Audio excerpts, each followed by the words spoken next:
Welcome to episode number 196 of the Beyond Social Media Show, the podcast for all of you at marketing, advertising, public relations, and communications professionals. We're recording live on YouTube on July 28th, 2017. A ton of stuff. This is going to be a longer episode. Just got a lot of stuff to get through this week. Among them, Rockin' Back to School, Freaky Fast for Real, Russian comics, Sci-Fi for Business, Facebook TV, Citizen Cyber Service, Husband Storage, Slacker Dance, Implantable Chips, 35W Bridge Collapse Anniversary, The Problem with Hipsters, Die Flash Die, and much, much more. As I said, you always started off with the best BL. Was the best story of the week this past week? Well, you know, there's so many stories. My head is swimming, but I decided to ignore the political news because I can't stand it. And I think the best news comes from Old Navy, and it's their absolutely rocking back to school campaign. And, you know, they've always had like really kind of silly ads, inconsequentially silly ads. But right now what they did was they took some real rockin' teachers and they have them bursting into inspirational songs in these music videos, and they're not only having fun, they're doing good. So the campaign is at the moment exclusively digital and running on Old Navy's YouTube channel and in social media, and there's going to be a separate broadcast that's going to run in early August and through Labor Day. And so they worked with Pharrell Williams' I Am Other Creative Collective, and they made 8 videos that all support Onward, which is Old Navy's cause marketing platform, and they are contributing money to programs that help kids. So 8 teachers from all over the country use their original music and they use them to inspire students, and I Am Other helped them make these dance videos that are just wonderful, and they highlight each teacher's passion, being true to yourself, for example, or the computational challenges of getting dressed for school. And the kids are all wearing Old Navy's back to school looks. And one of them is Dwayne Reed, who's a 5th grade teacher from Chicago. And he had kind of a viral hit last year with Welcome to the 4th grade. Now he's got Welcome to the 5th grade. And the title track of the whole campaign is by Cedric Gardner, who's a professional dancer and youth specialist from Milwaukee. And he has Boys and Girls Club kids as backup dancers.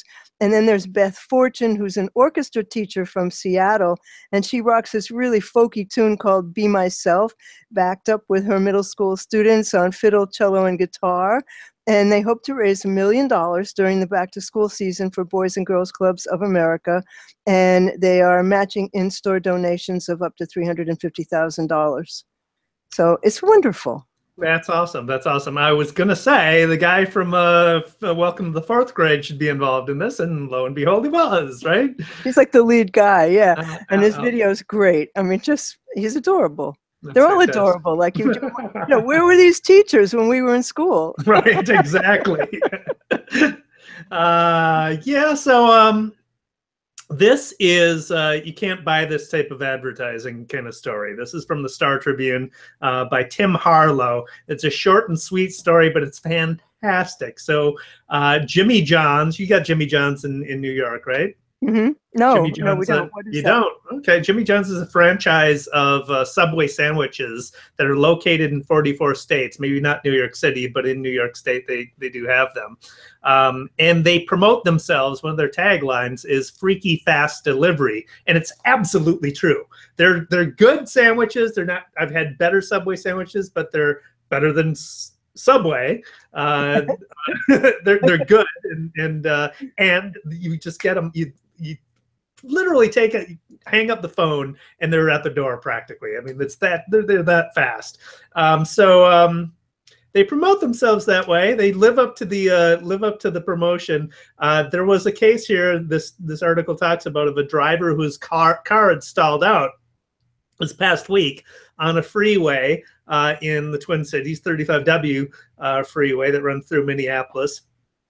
And he placed an order to Jimmy John's while he waited for help, as As a trooper arrived, and this is the writer took this from the police report, it appears, as the trooper arrived at 5:15 p.m. to push the man's vehicle out of the northbound lanes of 35W, so did Jimmy John's vehicle. To make the roadside delivery. And the quote from the police report is great. At the moment, the driver for Jimmy John's said, "Someone from this address ordered Jimmy John's." The trooper's report read, "At that moment, my driver stuck his head out the window of his truck and said, 'That was me. I guess Jimmy John's really does deliver anywhere fast.'" Someone at Jimmy John's absolutely knows a great public relations opportunity when they see one, because you can't buy this type of advertising. I love that. That's hilarious. You know, in New York, delivery's pretty much like that from everywhere. I mean, they'll tell you it's going to be 20 minutes, but by the time you hang up the phone, the doorman's calling saying, "You got a delivery." So this week, my friend Ray Hiltz did something that I think is really, really cool. Now, he works for a company that is a corporate call management service, used to be known as answering service, only they have services beyond just answering. In any case, it's called 124 Image. And so he writes the blog and handles their social media. And what happened was, and this is a demonstration of what B2B content could and should be. And so I guess it started with, he said to a colleague, "Hey, how you doing?" And it went on to become a story. And the story is about the human being behind the title. And it's a guy named Jeff Rosenstein, and he's one of the sales ninjas at the I-24 Call Management Solutions. And he told Ray that Chip Reed, who's the national correspondent for CBS News, interviewed his mother, Kezia Rosenstein, who was one of only 4 children who survived the Lodz ghetto during World War II. And the reason she survived was because her father built an underwar bunker that she hid in for nearly 3 years. And so CBS Sunday Morning did a feature on her discovery of family photos from the Lodz ghetto in Poland. It's an incredibly moving discovery, the memory and the resilience of the people. And his mother visited the exhibits that a photographer who had been made to be the photographer who was supposed to document the happy moments in this horrible ghetto, that's supposed to make it look to the outside like life was normal, but he risked his own life to photograph what was really going on. And then he buried 6,000 pictures of the atrocities that he had seen. And so she goes to this exhibit, which is in Montreal. And on one part of the exhibit, there's an entire wall of photographs. And what does she see there but a picture of her mother and her father and herself as a child? Wow. And, this is not the corporate claptrap stuff with keywords that we're used to seeing. And I just feel like every content creator should print it out and put it on their boss's desk, because nobody reads the stuff that's about how great we are and link, link, link, link, link. Nobody cares. Nobody gives a crap. And if you do it more, that just means it's read less. Congratulations, Ray. You really did something great. Wow, that's fantastic. It really is. Yeah. And it's also like, what happens when you go beyond, "Hey, how are you? Oh, everything good? Yeah, okay, bye." Keep asking questions, and you'll find a story. Everyone has one, but not like that. Wow. Right. Well, speaking of stories, I came across this fantastic article in Harvard Business Review by Elliot Pepper, who is a science fiction writer, and it's a great piece of thought leadership and personal branding for himself, but it's a great piece of reading too, and everybody should read it, I think. He starts it off by talking about the end of the 19th century in New York City, and that the city stank. The city smelled to high heaven because there's 150,000 horses that are ferrying people around every day, and they're producing in the streets of Manhattan, they're producing 45,000 tons of manure a month. It piles up in the streets. It piles up in vacant lots to the point where in 1898, urban planners need to convene from around the world to brainstorm solutions to this impending crisis of crap everywhere. They failed to come up with any solution, but 14 years later, cars would outnumber horses in New York, and the problem goes away, right? It's something that urban planners could not have imagined, right? They did have no clue about horseless carriages, right? And it's something that big data, the article argues, machine learning and management theory would not have helped.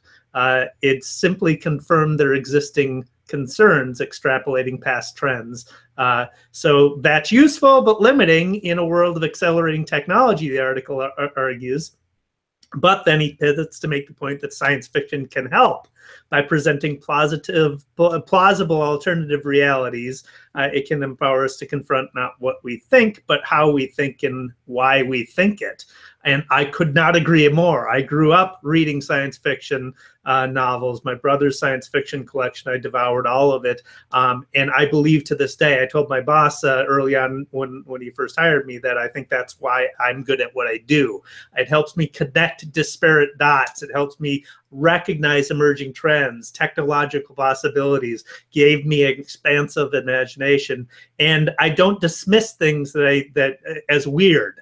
If something is odd to me, I want to find out why, and where a lot of people will just dismiss things as weird and not look into it and find out the why behind it. So I think every business leader, he argues that as a business leader should read science fiction. I agree with him. I think everybody should read science fiction for that very reason. So there you go. Read the article. We'll put a link to it in the show notes. I did not know what a science fiction fan you are, Oh, and I am one too, and have been since I was a little girl. And well, that makes sense. There you go. That's why we get along so well, Dave. Yeah. But Pete Hamill has a wonderful book called Forever. And in that book, he is allowed to live forever as long as he never leaves the island of Manhattan. And he makes this this bargain for his soul back in the 1700s. And it's this absolutely drop-dead wonderful history of New York, right up until the day of 9/11, because he was my neighbor and we were both very much there. And he had turned in the book and then he had to go back and add 9/11. But anyway, he talked about how when ships came into the harbor, they knew they were in the right place because of how New York smelled. So that's absolutely all true. Can you imagine that? Yeah. Okay. Don't want to talk about the government in any other vein, but this week, the U.S. Energy Secretary, I mean, it's such a circus in Washington. The U.S. Energy Secretary Rick Perry was punked in a fake interview with Russian comedians. And this is from a Reuters story by Timothy Gardner. Now, you know, it wouldn't be so odd if it hadn't lasted for 22 minutes. It's absolute proof of why the U.S. is like the laughing stock of the world. He was interviewed by these two Russian comedians who are known for pranking high-level officials, including Vladimir Putin, and celebrities, including Elton John. So the pranksters are named Vladimir Krasnov and Alexei Stolyarov, and they're sometimes called the Jerky Boys of Russia. After an American duo who put out recordings of their prank calls in the 1990s, which you may remember. And so these guys have made fake calls to Elton John, who thought he was speaking to Vladimir Putin, and others. And so during the call, Perry, whose department oversees the U.S. nuclear weapons program, discussed a range of topics in a business-like tone, including sanctions against Russia and helping Ukraine develop gas and oil. And he said, giving Ukraine more options with some of our technology is, I think, in everyone's best interest, with the exceptions of the Russians. But that's okay, he said. He also discussed the Paris Climate Accord and coal exports. And it was first recorded by E&E News, and it was recorded and posted online. And the news of the call came on the same day that the U.S. House of Representatives voted overwhelmingly to impose new sanctions on Russia.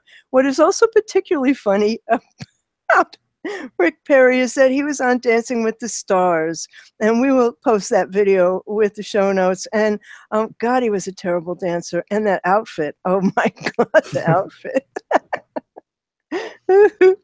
Anyway, we had a lot of clowns, but I picked that one.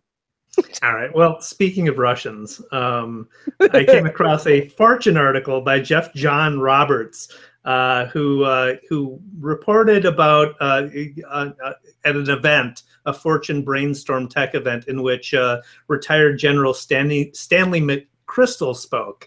And so he talks about how McChrystal says that 2/3 of young people are ineligible to serve in the military due to a variety of reasons, drug tests, other restrictions. And Teach for America has become as hard to get into as Yale. So the gap between the number of people who'd like to serve their country and available slots is becoming increasingly thinner.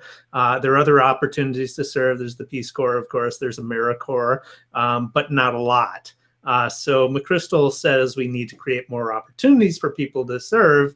The writer suggests that cybersecurity is an example of where we could give young people to serve, given the crisis posed by our insecure computer systems, which are being hacked by Russians. So maybe we could enlist the young people to protect us from Russian espionage or Russian meddling.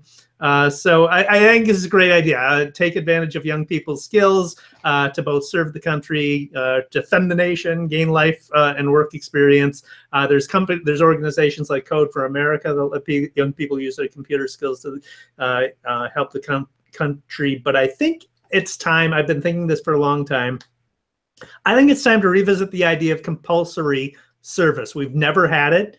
Other countries do, but 1 year of military service or civilian service, choose your thing. If it's military service, obviously you're defending the nation, but having it compulsory would mix poor and rich people alike, people from diverse backgrounds.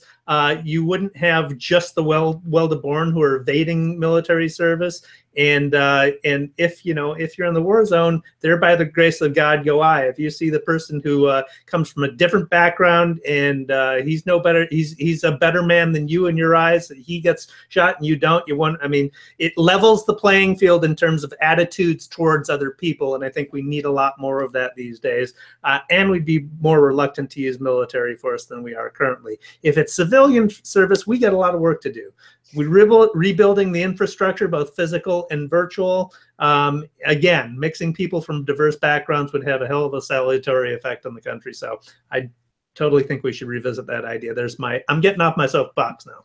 Okay, well, I don't agree about military service, but I do totally agree about civil service. The issue is the Peace Corps defunded, the public programs that have existed defunded. And I have a friend who, when she got out of school, she was set to go into the Peace Corps. She was going to Africa, and at the very last minute, defunded, couldn't go. Postponed for several years, never happened. So I think some money ought to go back into those programs, but military service, I don't know about that. Well, we can agree to disagree there, but I agree. It needs more funding, and it's the return on investment for the funding would be enormous. I agree with that. And I mean, what was that called during the Depression? The Great what? Yep. What was that called? The Great Society? No, the Great Society with Johnson. Yep. I don't remember what it was called, but it was fabulous. That's what built like all the beautiful things we have in this country. Okay, so I have this in good only because it confirms what we've been saying for such a long time, beyond a shadow of a doubt. Video is the dominant means of communication today. There is no doubt about it. There's nothing to argue about. This is from a story in Bloomberg News by Lucas Shaw and Sarah Fryer. And Facebook is launching their first TV episodes in August. And they're said to be asking their partners to turn in their first episodes. And those are going to be short form, inexpensive programs. They're just sort of trial balloons. And they're also funding higher end TV style shows that'll be launched later on the site. The project's had a lot of delays. Everything does. It took longer than anticipated, and further delays will probably happen. They're funding a set of original programs expected to be displayed outside of a user's news feed in a new video section that's intended to give them a greater cut of the $70 billion television advertising market. The new video section is going to have social network, will offer the more than 2 billion users scripted and user-generated content, and they want to make something higher end than YouTube, but they don't want to compete with Netflix, HBO, and Showtime, whatever the hell that means. But they hope to entice more production companies to upload premium videos and then siphon the advertising dollars away from television.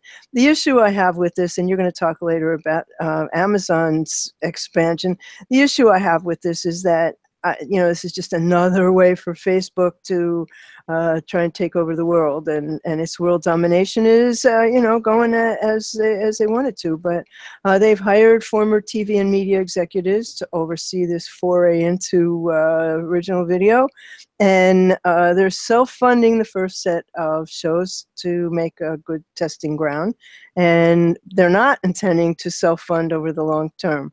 So we'll see where this all leads to, but I have good and bad feelings about it.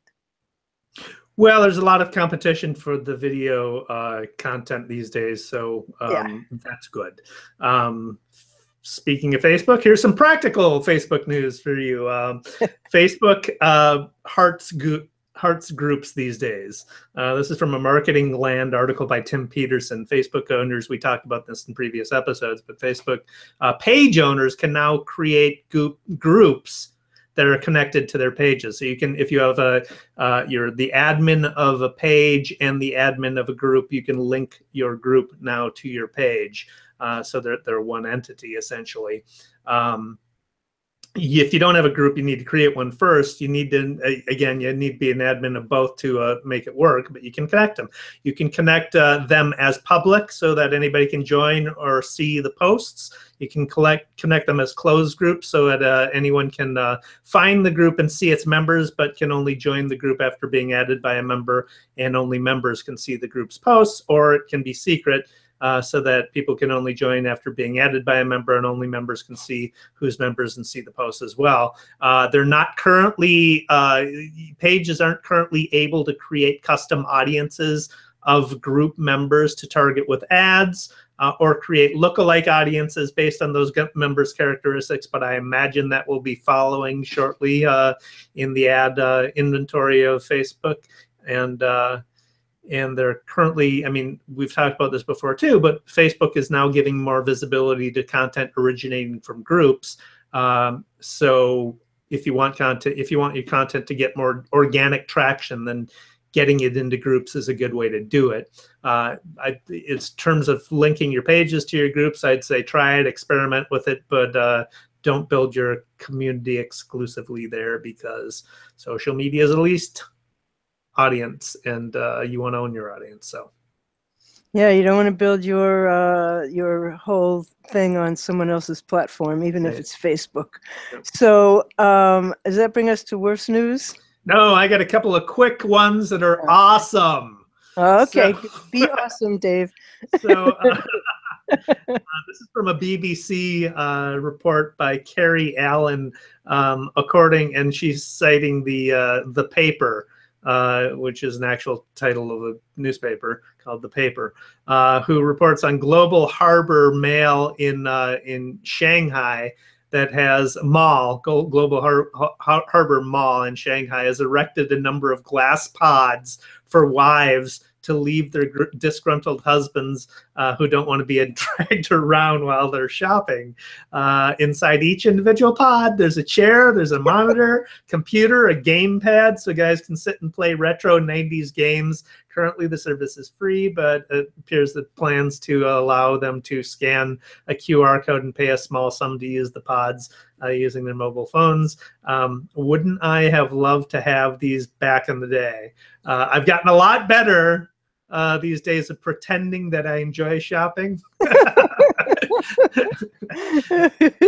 There was a store in New York that sadly closed. It was called the Emotional Connection, and they had a space in the front of the store. It was a pretty big space with these really comfortable chairs, and they had coffee, and they had newspapers, and they didn't have TV then, but it was for the guys.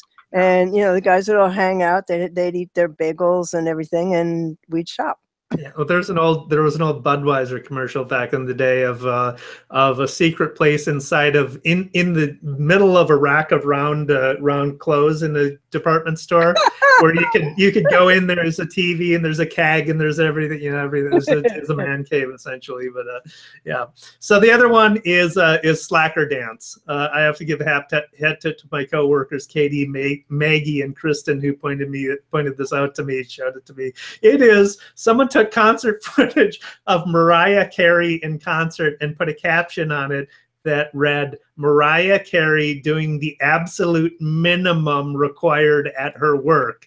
And it went viral because it's freaking hilarious. Mariah Carey doing just tiny little dance. She's not even dancing. She's just letting her co-dancers do all the work. It's hilarious. We'll have it in the show notes. But apparently the following night, Hollywood Life's Sophia Radvan reported that Casey put quite a bit of energy into her final residency performance at Caesar's Palace because of the viral video making fun of her doing nothing on the job.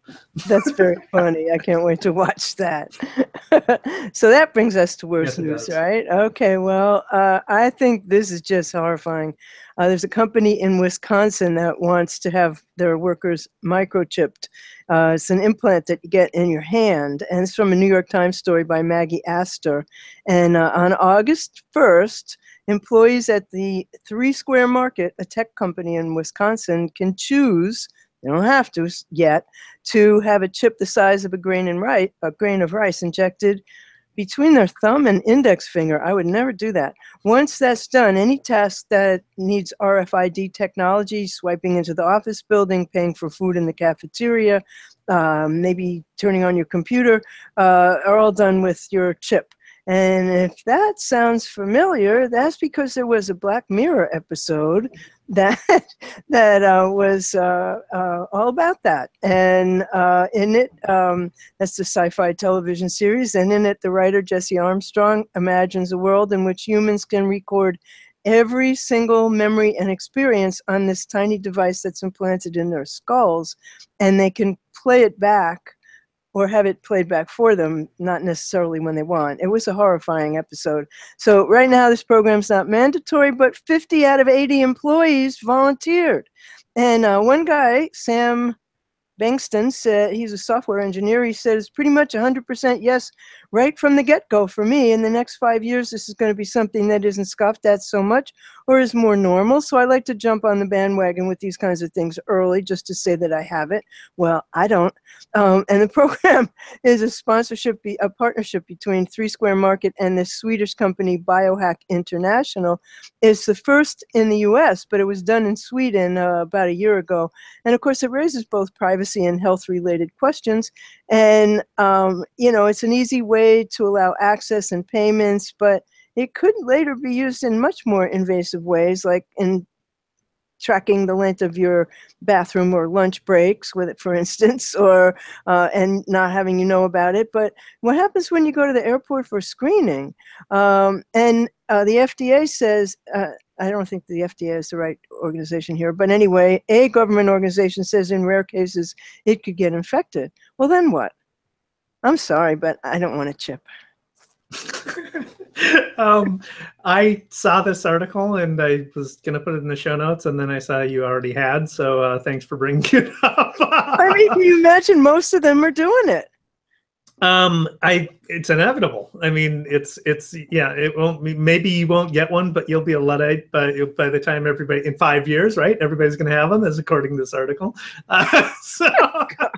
I think about it though. We talked about last episode about pacemakers having GPS devices. It's already there. We already have chips in our, and it's going to start with medical. I don't know about really. I'm not too comfortable with the idea of my employer putting my chip in. Exactly. Exactly. But I mean, once you got a chip, anybody could do anything with it. Yeah, they could hack you. There was a great great science fiction story that was on Yahoo of all places. It's probably not there anymore because Yahoo doesn't exist. But it was basically about that. People had chips implanted them, and they got hacked. Well, So, my dog has a chip, and that's so if he ever gets lost, they can scan him and know right, so that where he lives. put your dog through that, but you're not going to go through it. Well, I'm not likely to get lost and not know how to get home, but he is. Thank God we've never needed to use it, you know? All right, so let's wrap that one up. This is in bad because it's a sad story, but it has a positive aspect to it as well. So this is from the Star Tribune's James Walsh, who wrote a anniversary story revisiting the 35W bridge collapse, the bridge that collapsed in Minneapolis that goes through Minneapolis, and during rush hour. It was very, very tragic, but much people died, and was a shocking national story at the time. It will have been 10 years on August 1. So he wrote a story following up on some of the victims and the aftermath of the tragedy. But one of the things that happened in the aftermath of the tragedy was citizen journalism covering that event. And I first learned about it on Twitter. I actually remember I was living in St. Paul at the time, and I remember sitting in my office and hearing tons and tons, a never-ending stream of sirens going past my place, loud and clear. And I'm in St. Paul. That's a sister city, but it's significant amount of ways away from Minneapolis. So it was unusual that would be those many emergency vehicles passing by. And then I saw it on Twitter and found out what was going on and knew what they were racing towards. But there were people who went out with handheld cell phone videos, and this is 2001 or 2007. So the video cameras from cell phone cameras weren't that great, but they were used as breaking news on broadcast television as well. And it gave you, it was striking watching the broadcast of the event with the cell phone with the handheld videos, because it really gave you a sense of immediacy, and it was like on the ground that a highly produced television camera would not. Amazing photography shot by citizens, first-person accounts by plenty of bloggers. So as tragic as it was, the event itself was also a seminal moment in citizen journalism as well. I did a bunch of roundup posts after the fact, a day or two afterwards, that I'll put in the show notes so you can see some of this footage and this citizen journalism that came out of it.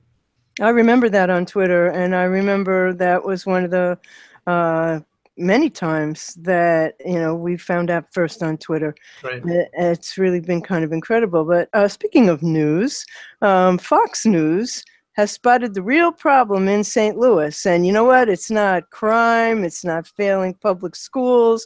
It's not a history of redlining and segregation or the crumbling infrastructure. Fox 2 News knows what's really bothering St. Louis. And you know what it is? It's hipsters. So on Thursday afternoon, they used their Facebook page to conduct a study of their followers. And they wanted to know, what's the biggest problem with St. Louis, all in caps. And the poll gave you 4 possible options: crime, education, or hipsters. So Facebook users were asked to vote on the matter by using different reactions, the happy, sad, angry, and all of that. And at the time of this writing, the crime holds a commanding lead, but for some reason, hipsters came in second, and they were the big problem. And so many, deluded voters picking crime over hipsters, will never know, being robbed or murdered or whatever. Not nearly as bad as having to look at those fucking horn-rimmed glasses, said one person. No thank you with that neon bullshit too. And obviously anyone with half a brain would rather be mugged or beaten than have to endure even one track by the likes of Washed Out or Toro y Moi. Get right out of here with that hipster bullshit. Well, that's a socially engineered headline right there. I mean, Oh, given the God. choice between those, I'd probably vote for hipsters because, oh my God. But you know, they are always tackling tough questions over at Fox 2 Yeah. that nobody wants to touch, like how do you feel about Monday and what are your most used emojis? So you know, these are issues that weigh heavily on everybody's. They are issues that weigh heavily on local television. That's for Yeah, sure. they So do.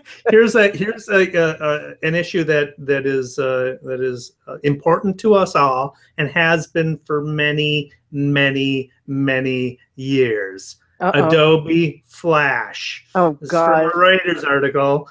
Adobe says Flash will be retired. They say that Flash will be retired at the end of 2020. They announced it this past week. Adobe, along with their partners, Apple, Microsoft, Alphabet. I wish Google had never called themselves Such a Alphabet. stupid name. It's awful. Facebook and Mozilla. They said their support for Flash will ramp down across the internet in phases over the next 3 years. After 2020, Adobe will stop releasing updates and web browsers will no longer support it. And the companies are encouraging developers to migrate their software to modern programming standards. The problem has always been there's a ton of Flash developers who don't want to lose the value of their skills and a ton of applications built in Flash. But we've seen this movie before. It's the Holy Grail. I'm not dead yet. Well, they claim this is the end. They've been trying to kill Flash. Why don't they just do it now? Just get the goddamn thing out of here. Yeah, they've been And trying to kill. haven't we covered this before? Because Yeah, that's the point. before? They've been trying to kill Flash for years and years and years, and they haven't done it. So the question is, will this be the time that it's not merely dead, but really most sincerely dead? Okay, well, here's something I'm tired of. Sorry to say. Millennials. Air France is starting an airline for millennials. And this is from a Verge story by Danny Deal. And the airline is called Joon, Joon, and Jeune. Jeune is French for young. And it will be, quote, aimed, according to Air France statement, aimed at a young working clientele, the millennials, 18 to 35-year-olds, whose lifestyles revolve around digital technology.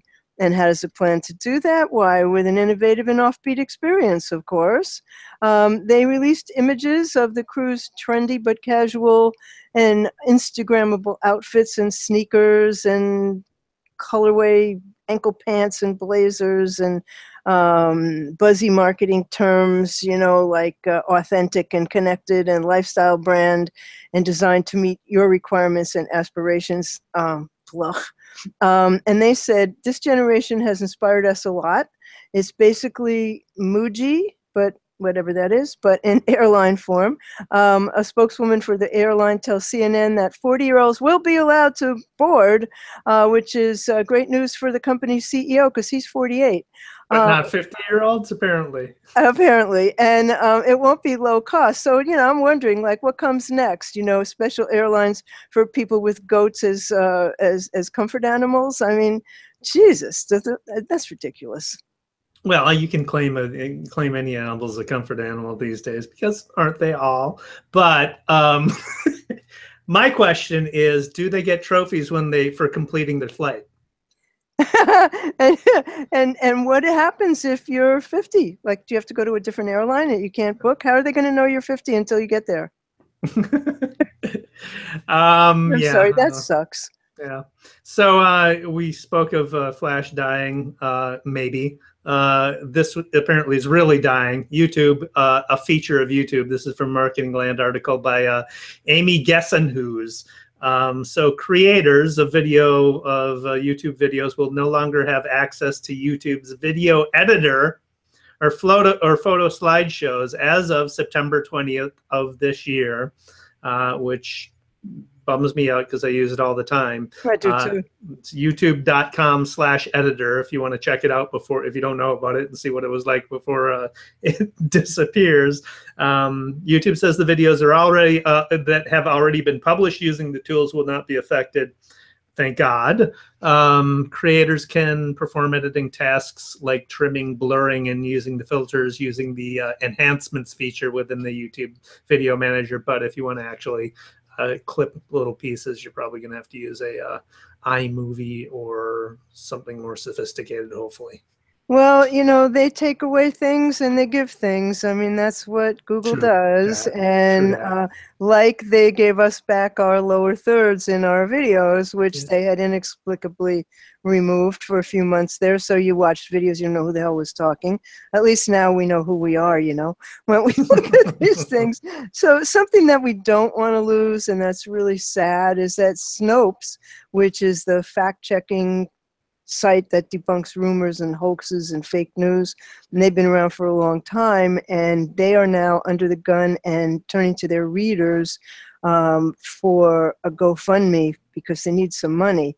What happened was they're in a struggle with Proper Media, who hosts their site, and they need to raise money. And it's ironic that Snopes and Proper Media are running their own information, misinformation campaigns online. But when I look tonight, they're already $120,000 past their $500,000 goal. And this would be a horrible thing to lose because it's an impartial and really well done site. And this came from a Poynter article by Daniel Funky. I think it's Funky, might be Funk. But anyway, this is a really, you know, I gave some money to it, and I feel like everybody should. I know who should. Who? Jeff Bezos. I mean, he is was the richest man in the world for 20 minutes, right? For about 20 minutes, right? But he does have access to a certain cloud hosting service that he might be able to contribute some some hosting services. He does own a certain newspaper that depends on facts for its existence. Oh, then there's Bill Gates. You know, he could do it too. He kind of has a cloud service of his own. Does that bring us to shiny objects? It does. So this one's ridiculous, and I think the slug for the page, which is techcrunch.com, and then a number, and then why, and this is about Blue, which is a dating app for verified Twitter users, and it's rolling out in San Francisco, Los Angeles, New York, London, and Tokyo, but it's only going to go live once it has 1,000 local members, so that might be never. But of the 300 million users on Twitter, about 150,000 are verified, and about 25% of those come from journalism and media. Now, I'm verified, but I don't really think I'm going to use that app. But isn't that funny? The slug is why? Well, speaking, this is actually useful. Hootsuite has come out with a social benchmarking tool. It analyzed 400 million social posts that Hootsuite that have gone through Hootsuite through their users and created benchmarks about days to post, hours to post, weekend versus weekday, multimedia, the posts that use multimedia, the average number of followers, and then they segment benchmarks by industries like consumer, energy, financial services, healthcare, IT, and so forth. So put a link to that in the show notes, but it's very helpful. You don't find a lot of benchmark data like that just available to the public. Oh, it's publicly available. Yeah. Oh, that's cool. Okay, so I was invited to make a call this week on a service called Mobile Day, which was new to me. It's a free conference calling app, and what's cool about it is that the person inviting me said, well, send me an Outlook invitation, but I don't use Outlook. And he didn't use the Google Calendar. So this invite, Mobile Day, syncs with any smartphone calendar, and you don't need any codes or pins or passcodes. You just make the call, and those are the free plans, and the paid plans integrate with Slack. That's kind of cool. So I'm sorry, what is it? It's a conference calling service that you can have several people come into, but you don't need any codes or, you know, if you don't have to deal with that. Yeah. Kind of nice. I'm done with my cool tools. I just wanted to. Okay, well, I came across something this week that was in my email from Refind, which is a site that I use to collect articles. And so this is called Play. And what it does is it converts articles from any site into audio. And it's a suite of easy to install tools and plugins. And so you can convert any articles or any text content into audio narrations that are just like podcasts. So users have the choice of reading, or there's a listen button. And it's invite only at the moment, but Refind is also an invite-only site, but it compiles and lets you annotate links from people and the interests that you follow. And they sent a notice that they've teamed up with Play. And what's cool about it is that it has 18 languages and 36 different voices, and that you can choose to do this. And it's really the most advanced and natural sounding computer voices that I've heard. And you can listen on iOS, Android, or your computer. And they have WordPress and Medium integrations now, and they have others that are planned. It's a startup. And you'll be able to read in your own voice in the near future, which is kind of cool. And it's integrated with a lot of popular blogs and websites. And you're able to search for authors and articles, and you can make custom playlists, and you can save the playlist and then read it from your mobile device later. And there's a Chrome extension, and it's a paid service that's billed kind of as you go, monthly or yearly subscription, but it's not very expensive. And the cost depends on the size of your site and the number of articles you want to convert. And you have the choice of storing the audio on your site or on their servers. And obviously, if you have a big site, you want to use theirs. And they said, we want to earn your business. We'll never take you for granted. We have a free trial. And so they have 3 products. They have a homepage player that makes every article on your homepage playable as something to listen to. And then they have an embedded audio player that adds a listen button to each article and narrates the article for your users. And then they have hosted podcasts, which has a dedicated page to publish and host all your articles as podcasts. It's really very, very cool. And they're really nice people.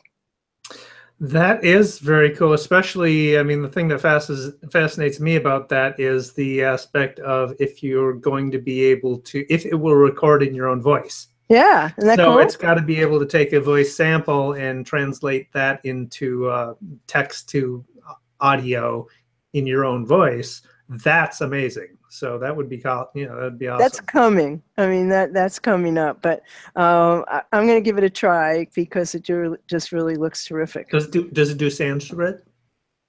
I don't know. Is that a language, Dave? It's just a language that nobody reads. Oh, okay. No, I don't think so. So that brings us to what? To projects?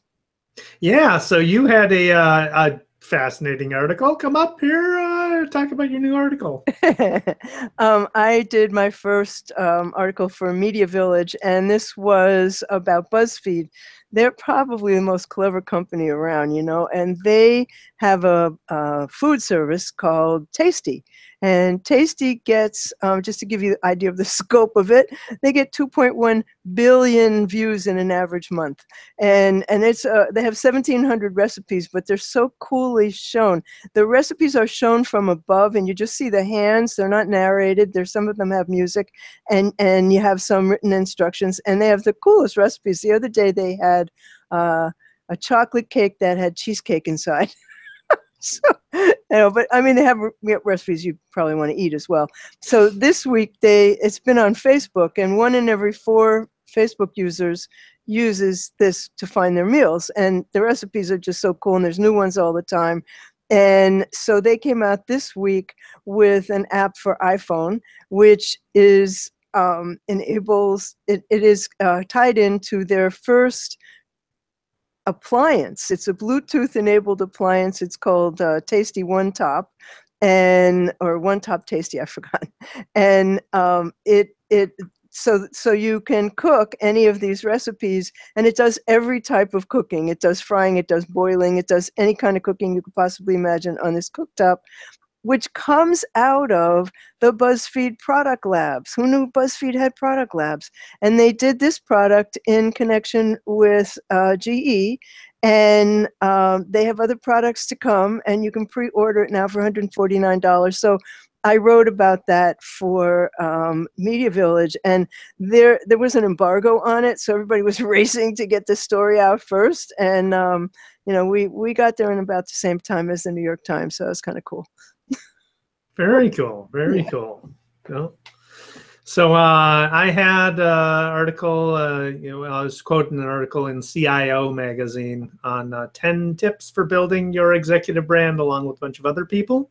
Good tips in there. So we'll leave a link to that in the show notes. That's very cool. Yeah, let's wrap this up, because we did a lot this week. I know, we've been going on forever here. Okay, daily numbers, Dave. Let's have them.